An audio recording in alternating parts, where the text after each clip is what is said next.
choke of the week here, though. This relates. It has a lot to do with the This Stanley could Cup. have changed the outcome of Game 6. It Very arguably. Yeah. Okay, we'll get to it. Someone that's not going to be welcome in a lot of Nashville bars, Kevin Pollock.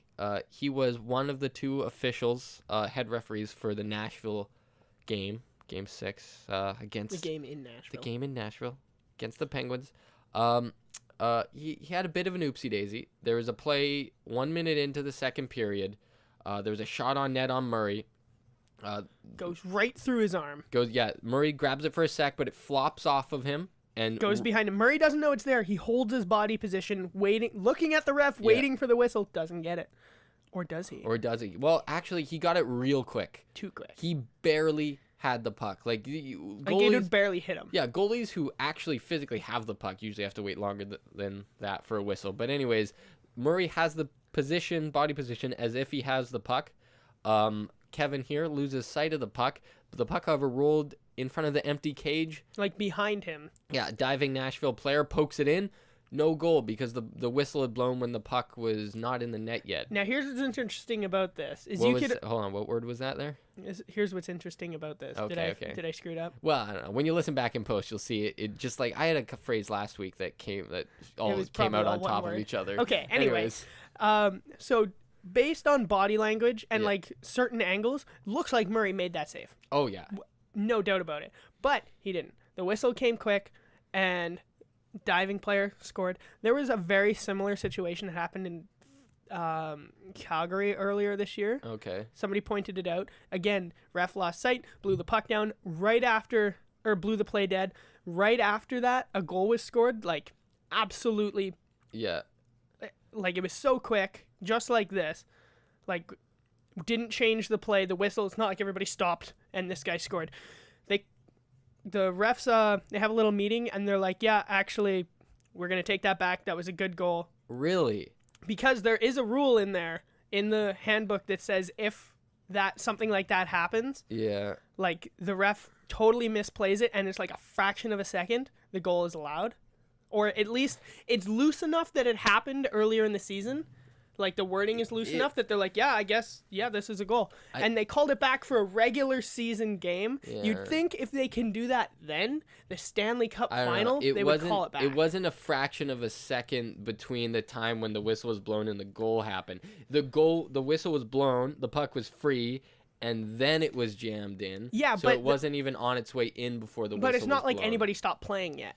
Everybody was still playing. You can make the argument. I'm just saying. I think that's a kind of silly rule. I don't think they should have called it. This is coming from a Penguins fan. Well, I think it's a silly rule because it's like when the play is blown dead, if you start to open up the argument of... I am not saying that being able to do it is a good idea, but you are able to do it within the rules. Well, if it says a fraction it's kind of like the offside rule. Offside is offside, whether it's a dumb rule or not.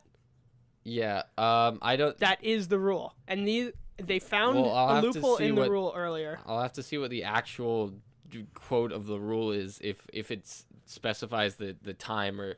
There's got to be something specific in there, because it was basically if the ref made a mistake. By all accounts and purposes, excluding this loophole to the rule, the general rule is, on all plays, goals or not, when the whistle blows, play is dead. It was anything after that is such moot. a blatant mistake. Yeah, they called it back. Last time. This is definitely a mistake on the ref's part. It's just the unfortunate thing is that generally speaking, when the whistle is kind of law. And you could argue two things here. One, that Nashville got the first goal, so that could change how they play the rest of the game. They could have won. At the very least, it would have went into the dying moments of the third period with 5-on-5, not 6-on-5. Because they pulled the goalie because they're down a goal. That second goal arguably would not have happened. Yeah. It was a breakaway, but there would have been a goalie in that net. The thing is, though, when anything, you don't assume the rest of the game would have gone exactly as it did if that goal happened. Would have been, if anything, it would have probably been way more in Nashville's favor. Because they got the opening goal, they're on top, they're at home. It would have been an entirely different game. Would have been an entirely different series, potentially. The funny thing is here, though, is that the ref was, for all intents and purposes, not in the like he kind of is supposed to generally be in that position. People are saying he should have been like behind the net or like near that, but refs aren't supposed to go like behind the net.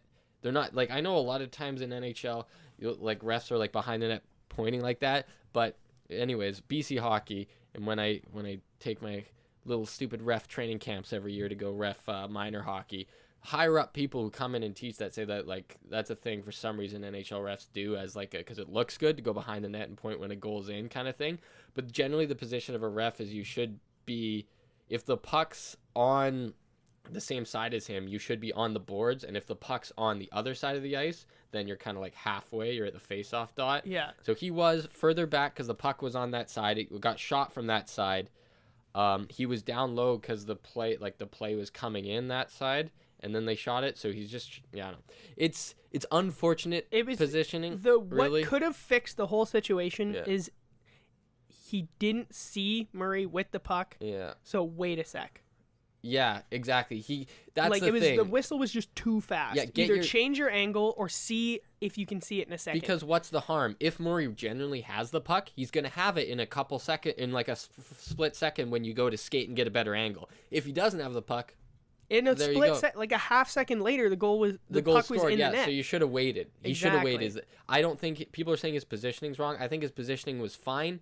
It's just get a better angle, blow it down. Like that takes 2 steps, you know? Yeah. But instead he blew it down way too soon. It was a shout out to Murray though for holding the very confident body posture. Yeah. It was the body language which drew the 100%. whistle. Because there wasn't even any Nashville pressure right around Murray. No. So he didn't need to blow this it so quick. person came from like a little bit higher and dove and just knocked it in. There were a couple funny tweets about this, or tweets in general about this. Andrew Brookshire tweeted, non-reversible, but offsides are... Non-reviewable, sorry. But offsides are this stupid league. What do you think about that? I 100% agree. Yeah? Okay. Alex Pruitt here. Good thing this isn't an important game. Exactly. And then Andy Cole... if that blown call costs Nashville the cup, there will be like 60 country songs written about this. Give it a sec. Tim McGraw is due for an album, I bet. There's going to be some good country songs here. Here we go. Garth Brooks. Yeah.